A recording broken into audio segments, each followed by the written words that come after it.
देखिए, मैं ये कहना चाहती हूँ कि ये अभी लोअर कोर्ट का डिसीजन या उनकी सेइंग्स हो सकती है, और हम सब जानते हैं कि जब ये सारा मामला उठा था तो किस तरीके से सबूतों के साथ उन्होंने छेड़छाड़ करी।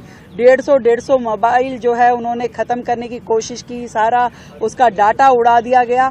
अगर वो सही थे, आज जितने घड़ियाली आंसू वो दिखा रहे हैं, ईमानदारी की, कट्टर ईमानदारी की बातें कर रहे हैं, तो मैं उनसे कुछ प्रश्न पूछना चाहती हूँ।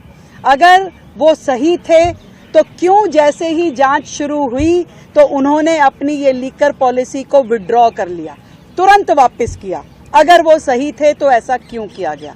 अगर वो ये कह सकते हैं कि एक के साथ एक दारू की बोतल देना दिल्ली के लिए सही था क्या वो ये कह सकते हैं कि जिस तरीके से उन्होंने इस पूरे सेक्टर को प्राइवेटाइज करने की दिशा में काम किया और जो आपका ट्रेडर था उसको आपने, उसका जो कमीशन था 5% से उसको 12% कर दिया, उसका मुनाफा बढ़ाया, उस मुनाफे में आपकी शेयरिंग ऐसा पूरी तरीके से दिखाई देती थी, क्या वो गलत है?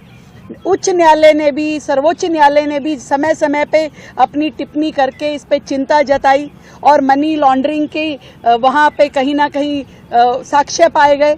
तो क्या वो आप क्या कहना चाहेंगे उस पे? आज आप बड़े हुंकार भर रहे हैं कि हम तो ईमानदार थे।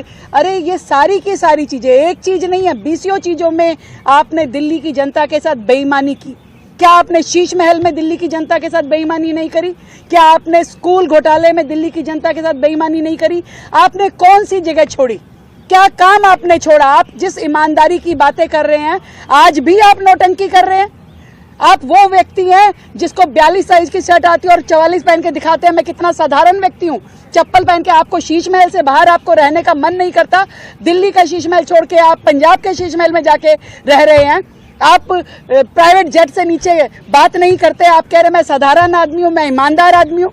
आपने क्या 11 साल में दिल्ली की जनता का विकास किया? आपने करोड़ों रुपए का घोटाला दिल्ली में किया। क्लासरूम को आपने, शौचालय को क्लासरूम बोल बोल करके आपने यहाँ पे काउंटिंग। आज भी उनके समय की BCO बिल्डिंग अधूरी पड़ी है जिसमें आपने कॉस्ट इतनी बढ़ा दी, आपने सीधा कॉन्ट्रैक्टर्स को फायदा पहुंचाया। डबल कॉस्ट के प्रोजेक्ट आज भी पड़े हैं।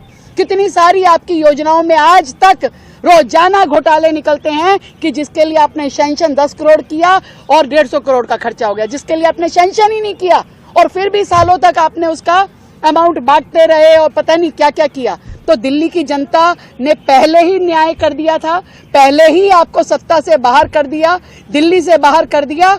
और मैं समझती हूँ कि न्यायालय का भी आदेश जब आएगा तो उसमें जरूर वहां पे भी न्याय होगा, दिल्ली की जनता को न्याय मिलेगा और दिल्ली की जनता का जो पैसा आपने गबन किया है उसके लिए भी न्याय।